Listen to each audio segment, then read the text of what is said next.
Hey guys, welcome back. For those of you that are new here, my name is Kobe and welcome to my channel. Today we're going to be doing part 3 of the 3-part series all about syngoniums.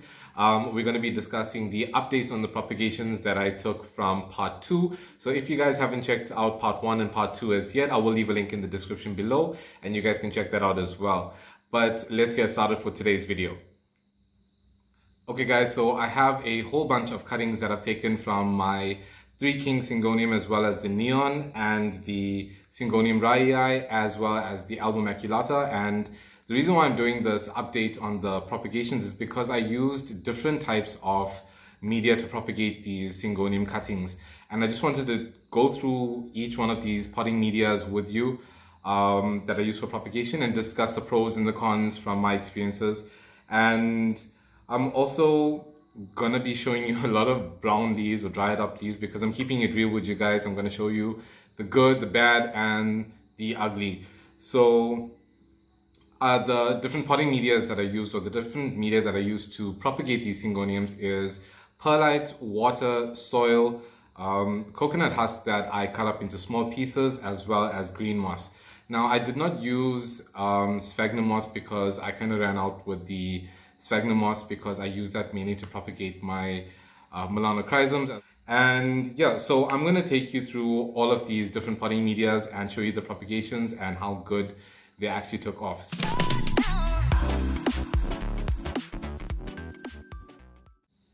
Okay, so let's start with the coconut husks. Now, I do have some, I wouldn't say mixed reviews, but I do have some advice when it comes to using coconut husk as your propagation medium. Now, this is a 3-king syngonium cutting that I took, and the reason why it's doing extremely well in this medium is because this is a top cutting. Now, the top cuttings I've noticed in all the different mediums did quite well and didn't show me any signs of just dying back or any negative feedback on those. I think because the top cuttings just keep on sending out new shoots, it's practically already established. So yeah, but as you can see underneath here, there's a whole bunch of root development. The coconut husk worked quite well. If I feel the top of the soil or on the top of the coconut husk, it feels moist. So that tells me that it didn't have any issues with wicking up moisture to the top of the medium. So that's an excellent kind of quality to have in a propagation medium, I would say. The other thing that I really liked about the coconut husk is that it did not rot, it did not degrade. Coconut husk will take quite a long time to degrade and to rot away, unlike your sphagnum moss. Now, sphagnum moss would, if I had to put water at the bottom of the sphagnum moss, it would just remain extremely soggy and it would probably compact or it would rot away. But I'm going to show you the other side of the coconut husk, and this is the leaf cuttings that I've taken from the coconut husk. Now, this is one of the original leaves that kind of died back, and if you just tug, it just pulls out like that. But if you look inside here, you'll see a whole bunch of new shoots that are coming up. And how I can tell that this is surviving as well is because if you look at the underneath of it, you can see there's a whole bunch of new roots that's developing. So this kind of worked the same way as how soil propagation usually would work for me, is that when I stick the leaf cuttings in the soil, the original leaves will kind of last for a few weeks and then it'll die off, but it'll die off and push out new growth. So as I said, it didn't have any issues with wicking up moisture, provided that you keep a little bit of water at the bottom of the cup, and it did quite well. So that's coconut husk for you. I'm quite happy. I would say this is successful and this is quite a good way to propagate your syngoniums. Now, the second one that we're gonna talk about is soil propagations. Now, the soil propagations that I've taken now, I did not take any of the recent cuttings and stick them into soil, mainly because I've already done that last year, and I've taken a whole bunch of the neon syngonium cuttings or the leaf cuttings and stuck them in soil, and it did produce this big, lush, beautiful pot of neon syngonium. Now, it was the same thing as this here, as this coconut husk. Is when I stuck it into soil, it lasted for a while and then the original leaves died off, but it did push out new growth. And over a year, this is what I've got. Now, the thing that I don't like about soil propagation is that soil propagation, you kind of have to do it in your summer months, in your warmer months, as well as the coconut husk and the, I would say soil propagations mainly in your warmer months. And the other thing that I don't like about soil propagation is that it kind of takes quite a long time to send out new growth and to actually start getting that, how would I say it, that momentum going when it starts pushing out new growth constantly. And I think it was sometime last spring that I took the cuttings. So throughout the spring and summer, it did concentrate on pushing out that new growth, but in the winter, it kind of slowed down because it wasn't established enough. And now it's starting to push out a whole bunch of new growth constantly. As you can see, there's like a whole bunch of new growth that's coming out there. But the pro about using direct soil propagation is that there's no need to acclimate your cuttings or no need to acclimate your plant to soil, because generally when you water propagate, they develop water roots and then you have to kind of wait a while and keep the soil moist until they start developing soil roots when you do transfer them into soil. But this is soil propagation, so soil propagation also works. I did lose maybe about two leaf cuttings from this pot. As you can see, it's a little bit bare on this side, but it's still looking full on here. But so I would say soil propagation is a success. Next, what shall we discuss next? Okay, let's do water propagation next. Now, the water propagation, I mean, it's kind of like a no-brainer when it comes to water propagation. As you can see, okay, mind the nasty water, but this is the water propagation. The roots are going kind of crazy in here. And I did get, as you can see, there's also dieback. Okay, so there is some dieback on some of the leaves, but that's just the older leaves, and there's a whole bunch of dried up leaves that are here, but you can just pull that out, and let's take it out of this and let's show you guys. Okay, so these were top cuttings as well. So you guys can see how much of roots are on this Syngonium. So these did quite well. I want to show you the other cuttings. Let's just see, they're all kind of tangled. So trying to untangle them gently. So this was like a leaf cutting, because as you can see right there, and you can see the development on this cutting that I've taken. So it's working quite well in soil, in water. So even you can check here, this is like insane. But what you have to note about water is that these are all water roots. So when you transfer them into soil, you have to acclimate them by keeping the soil moist over a few weeks until just keep it moist for a few weeks and then pull back with the water eventually, and then the plant should acclimate to that there. And whilst acclimating, I don't think it sends out a lot of new growth because it's just going to concentrate on developing some soil roots. So what I might just end up doing with these water propagations is sticking them into leca and letting them grow their lives in semi-hydro. Now I do have the 3 King Syngonium propagations that I've taken, and I think these were the leaf cuttings. So I want to show you that as well. And you can see there's a lot of dieback as well here. In all the growing mediums that I used, there was kind of like a lot of dieback. Even look at this. Can you put that down? You can see that this leaf here is kind of dried up. But if you look right here, I'm not sure if you guys can see this properly. I think I got a black cardboard. That's right here. Yeah, you can see there's new root development. There's a little bit of root development, and there's a new shoot that's coming out right there. Now this leaf will eventually fall off, and then there will be new the new plant will start emerging from that small spot right there. So water propagation is quite good as well.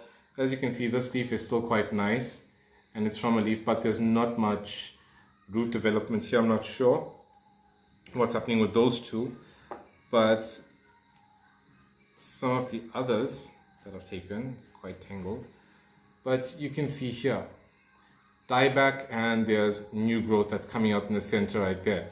So water propagation, I would say, is a definite success, but take in mind that you're gonna need time to acclimate them to soil when you're transferring them into the soil. So that's water propagation for you guys. Next, what shall we do? Okay, let's do green moss.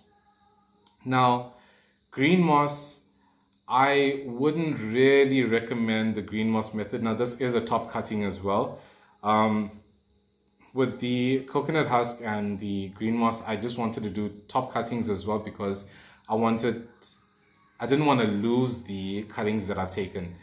But what I've noticed with the green moss is that there's not much moisture that gets wicked up to the top, because I'm feeling the top of the green moss and it's not feeling as moist as I would love it to be compared to the coconut husk. But it's still doing quite well. As you can see, the cutting is alive. It's doing okay. I think this was the new leaf that it sent out. But overall, I think the green moss is my least favorite way of propagating the syngoniums. So yeah, that's the green moss. Okay, so the next one that I'm going to talk about is perlite. Now, the perlite propagation, as you can see in this Three King Syngonium right here, it was doing really, really well. And I think for me personally, perlite has to be one of my favorite methods of propagating some of my plants. Now, not all plants do extremely well in perlite. Some of my marantas didn't do as well. I'm not sure if it's an error on my part or if it just didn't like the perlite, but the marantas just didn't like the perlite. I don't know what went wrong there, but my aeroids seem to be loving the perlite method. And as you can see, it's got a lot of beautiful growth. And I want to show you guys this here. If you guys can see this properly, let me just get this black cardboard right here. But if you guys can see, there's a whole bunch of roots. That's like the roots are going crazy, crazy, crazy in the perlite. So perlite method has to be one of the most successful methods that I've been using. And the reason why I say that is because the Syngonium raii or raii, however you want to pronounce it, it was not doing very well in the water propagation that I was putting in it, but I took it out of the water propagation because it was losing kind of all its leaves. So once I put it in the perlite, all these leaves right here are all new leaves. As you can see, this is just a very new leaf and it's sending out a new leaf right there. And this won't pick up on the camera, but there is a whole bunch of new roots that's growing towards the bottom as well as the side of the glass right here. So perlite has to be one of my favorite methods of propagating the syngoniums, or propagating a lot of my plants in general. Even my Milanos did extremely well with the perlite method. Okay, so I think I've gone through all the different types of potting mediums for you guys. And what I'm gonna do is I'm gonna go through them just one more time, rating them from number 5 being my least favorite method of propagating syngoniums to number 1 being my favorite method of propagating syngoniums. So number 5, I would have to say, is the green moss. Now, the reason why I don't like the green moss is because I don't notice a lot of wicking action happening here. The top of the green moss doesn't seem moist enough, as well as when I'm looking around the cup as well as the underneath, I don't notice any root development. And I'm sure there is root development because this has sent out a new leaf, but the root development is not as extensive as the other types of potting mediums that I've used. So number 5 and my least favorite is the green moss, which I do not recommend using this for propagating your cuttings. Number 4 would have to be soil propagation. Now, soil propagation, I do love it because there's no acclimating time for the roots to develop into soil roots because it's already in soil. but it does take quite a long time to start getting bushy and to push out vigorous new growth. The growth at first is quite slow, so I would say this is my number 4. Number 3 would have to be my water propagation. Now, the water propagation, as you can see, it has just a lot of roots. The roots have gone crazy, but why I rate it number 3 is because it still has to acclimate into soil roots if you're not transferring it into leca. But if you are transferring it into leca, then this is an excellent choice for you guys to use, but it still doesn't beat the other 2 mediums that I've used. So number 3 will have to be my water propagations. Okay, so my number 2 pick for propagating medium for the syngoniums has to go to perlite. Now, it was a tough choice between the number 1 spot and the number 2 spot, is because I do love perlite, don't get me wrong. It's one of my favorite mediums to use for rooting my plants now, and the proof is in the pudding. As you can see, the root development is insane there. But as you can see also that the reason why it's landed in my number 2 spot is because I noticed that the perlite shows a lot of algae growth, and sometimes it can be unsightly. So if you don't mind that, then by all means I highly recommend using perlite to propagate your syngoniums and some of your other cuttings. But it did fall in my number 2 because of the algae growth on this. And my number 1 choice has to be the coconut husk. And why I chose this as my number 1 pick is because it looks kind of cool. You can put it in a jar and it looks quite nice. It kind of looks earthy and it gives it like a rustic look. Also with the coconut husk being kind of like a dark brown in color, you don't really see the algae or any of the nasty stuff. And the root development on the on using the coconut husk is quite good as well. I mean, like, just look how crazy those roots are going there. So it looks insane. The wicking action is quite nice. It wicks up the moisture right to the surface of the coconut husk. So my number 1 choice has to be coconut husk. So yeah. Okay, so I think that's about it for this video. I hope you guys enjoyed this experiment as much as I did. It's given me a lot of insight on how to move further along with my propagations, with which mediums to use for my future propagations.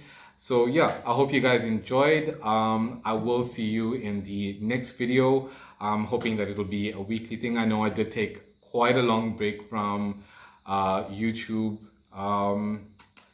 But yeah, so until next time, cheers guys.